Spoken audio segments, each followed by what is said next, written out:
দেওয়াটা আজকে ভালো লাগে নাই?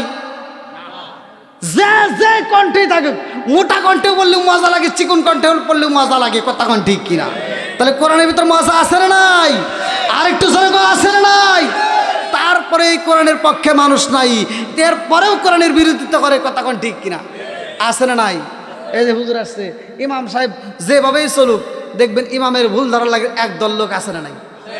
আমি ফতোয়া দেই, ভাই রাগ করো না, তুমি যে একটা মুসল্লি হয়া একটা ইমামের প্রতি যেই নজর দিছাও, ওই নজরটা ইমামের প্রতি না দিয়া ওই নজরটা যদি নিজের সন্তানের উপর দাও, আমি ফতোয়া দিয়ে গেলাম তোমার সন্তান সাধারণ মানুষ থাকবে না, সে আল্লাহর ওলি হয়ে যাইব। কথা কন না খেয়া? ইমামের যেভাবে ভুল ধরে এরকম লোক আছে না নাই? ইমাম যদি রাস্তা দিয়ে একটু জোরে হাঁটে দোষ, আস্তে হাঁটলেও, লম্বা জুব্বা বললেও